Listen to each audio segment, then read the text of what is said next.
नमस्कार. आज सुट्टी असल्याकारणाने गणपती आणण्याचा विचार झाला व गणपती आणण्यासाठी मी भाच्याला फोन केला. भाचा त्वरित गाडी घेऊन माझ्याकडे आला व आम्ही रस्त्याने निघालो असताना DGP नगरवरून आमचा प्रवास चालू झाला.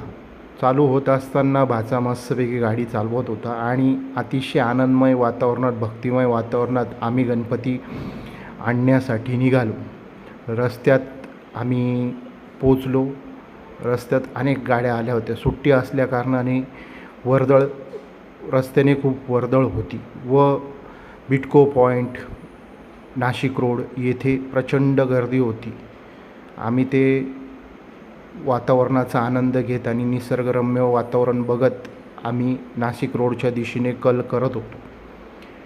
आमचं जे गणपती घेण्याचं लोकेशन होते ते सिन्नर फाट्यापासून थोडे पुढे होते. त्यामुळे आम्ही गाडी घेऊन गणपती घेण्यासाठी निघालो व तिथून आम्ही नाशिक रोड हायवेला लागलो. उड्डाणपुलावरून गाडी जात असताना आम्हाला हुरहुर लागली होती गणपती बाप्पाला भेटण्याची. कारण की गणपती बाप्पांनी मला फोन करून सांगितले होते, अरे बाळा, तू मला बुक केलंस तर आणि सर्वांचे गणपती त्यांच्या घरी गेले, तू मला कधी घ्यायला येणार? मी म्हटलं, बाप्पा काळजी करू नकोस, चिंता नसावी, मी चिंतामणी तुमच्या सेवेसाठी येत आहे, तुम्हाला नेण्यासाठी. तुम्ही थोडा वेळ फक्त वाट पहा. व एवढे बोलून मी गणपतीशी मनातल्या मनात चर्चा करून माझे हृदय शांत केले. आणि जसं लोकेशन जवळ येत होतं तसं मी भाच्याला मार्गदर्शन करत होतो.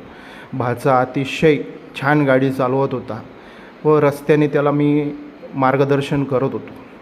तर असं करता करता आमचं लोकेशन अतिशय जवळ येत होतं. माझा आनंद गगनात मावेनासा झाला होता. मी म्हटलं, गणपती बाप्पा, मी तुझ्यासाठी येत आहे, सज्ज होत आहे, तुम्ही तयारीत राहा.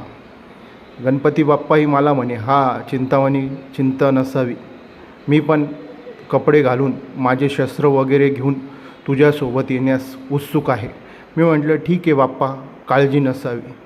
तर एकदम अस्त्र घेऊन माझे गणपती बाप्पा माझ्या दुःखांचे निवारण करण्यासाठी तयार होत होते. आणि अशा प्रकारे आम्ही VK प्रोडक्शन यांच्या खरजुळमळ्यात असलेल्या ठिकाणी आगेचूक करत होतो. अतिशय निसर्गरम्य ठिकाणी हा गणपती बनवण्याचा कार्यशाळा आहे, कला केंद्र आहे. आणि या कला केंद्रात जात असताना अतिशय थोडा वेळ असतानासुद्धा मनाची हुरहुर मला लागली होती. माझा बाप्पा रेडी असेल ना, माझा बाप्पा माझी वाट बघत असेल ना, या पद्धतीने मी आगेचूक करत होतो. आणि या पद्धतीने माझ्या बाप्पाचं लोकेशन जवळ येत होतं. अगदी डाव्या हाताला टर्न मारल्यानंतर VK प्रोडक्शन यांचे होलसेल व रिटेलचे कला दालन येणार होते आणि आम्ही त्या ठिकाणी पोचलो गणपती बाप्पाला घेण्यासाठी. तर आता तुम्ही बघू शकता ते VK प्रोडक्शन जे आहे वैभव खरजुल यांचं, त्या ठिकाणी आम्ही पोचलो आहे. मग मी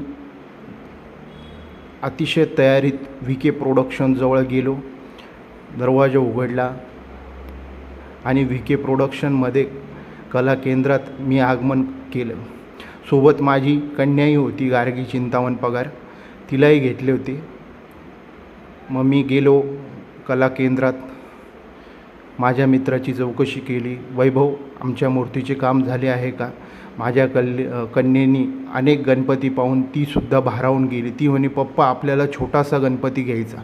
म्हटलं, बाळा, आपला गणपती तुझ्या एवढाच आहे, काळजी नसावी.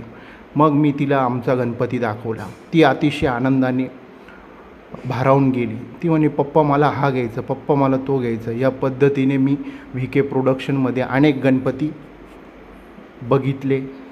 सुंदर असे मूर्तिकाम त्याचे अजूनही चालू होते. आणि मी गणपती बाप्पाचे तिथेला असलेल्या भव्य मूर्त्यांचे मी दर्शन घेतले. कारण की रिस्पेक्ट भगवंताचा नेहमी करावा, मनात आदर निर्माण असावा, तेव्हाच भगवंत आपल्याला साथ देतो. भगवंतापेक्षा कोणीही या जगात मोठे नाही आहे याचा मला आभास आहे, याची मला जाण आहे. मी भगवंताचा हात माझ्या हातात धरला व म्हटलं, तुमचा हात मी कधीही सोडणार नाही. भगवंत म्हणे, अरे बाळा, मीच तुझा हात धरलेला आहे, तू कसली काळजी करतो. या पद्धतीने आम्ही गणपती कला केंद्रातून आमचा गणपती बाप्पा घेतला व मी गाडीत बसलो व माझ्या मांडीवर आमचे गणपती बाप्पा विराजमान झाले. अतिशय आनंदपूर्व वातावरणात मला आनंद झाला, माझे हृदय भारावून गेले. मी गणपती बाप्पाला म्हटलं, चला बाप्पा आपल्या घरी. बाप्पा म्हणे, अरे हो चला की.